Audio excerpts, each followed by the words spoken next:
On passe à notre dossier consacré à la vie après un cancer du sein et une ablation. Nombreuses sont les femmes à vouloir retrouver une poitrine normale en passant par la chirurgie esthétique. Mais le scandale des prothèses PIP a marqué les esprits. Une autre méthode naturelle appelée DIEP existe pourtant, mais elle est peu connue en France. Près d'Orléans, une association vient de se créer pour informer les femmes. Reportage de Fabienne Marcel et Amélie Rigodanzo.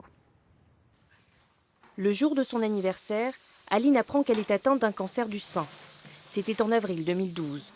Après plusieurs mois de traitement douloureux, elle est en rémission depuis bientôt 3 ans. Aujourd'hui, quand je me vois, je reviens en arrière. C'est l'opération, la maladie, les souffrances qu'il y a eu pour tout le monde. Donc du coup, oui, je veux retrouver un corps de femme et être bien dans mon corps surtout. Comme de plus en plus de femmes, Aline veut se tourner vers une méthode de reconstruction naturelle pour retrouver sa féminité. La pose d'implant mammaire lui fait peur. C'est donc ici qu'elle espère trouver l'écoute et les conseils qu'elle recherche. Depuis 1 an, Françoise a créé ce relais d'information près d'Orléans. Il en existe seulement 3 en France. J'ai eu un cancer il y a 5 ans. Pour moi, il était important de faire une reconstruction mammaire. Et quand je demandais aux médecins ce qui se faisait comme reconstruction mammaire, personne n'était capable de me dire ce qui se faisait. Je suis allée sur Internet et j'ai vu cette association. La reconstruction par la méthode DIEP existe depuis presque 20 ans en France. Pourtant, elle reste méconnue de beaucoup de praticiens. Le procédé consiste à prendre du muscle dans le ventre pour reconstruire le sein. Une autogreffe qui offre de nombreux avantages et qui séduit de plus en plus de femmes. C'est une méthode naturelle finalement, pas de rejet, etc. Et puis également, ce qui m'a beaucoup séduite, c'est que c'est une abdominoplastie.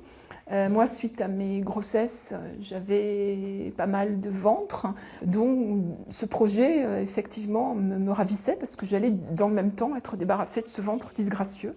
Après 1 heure de réunion, Aline est convaincue. Franchement, oui. Enfin, moi, je reste sur ma lancée et j'ai envie de continuer. Donc, sur la reconstruction DIEP, moi, parce que c'est celle-là qui m'intéresse. Donc, ne pas avoir de corps étranger déjà, que de 2 mois, parce que je pense que c'est important.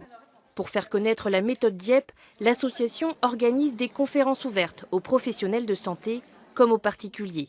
Le docteur Heusinger est venu spécialement de Paris. Pour lui, si cette technique est méconnue, c'est surtout parce que l'opération est particulièrement délicate. C'est une opération dans laquelle il y a un peu plus de risques opératoires. Étant donné la longueur de l'anesthésie, on va avoir un peu plus de risques, notamment de phlébite et de problèmes thromboemboliques. Et donc, c'est une opération effectivement qui peut faire peur à certains patients et à certains chirurgiens. 20 000 ablations du sein sont pratiquées en France chaque année. Pourtant, 9 200 femmes seulement choisissent de subir une reconstruction mammaire, souvent parce qu'elles manquent d'informations.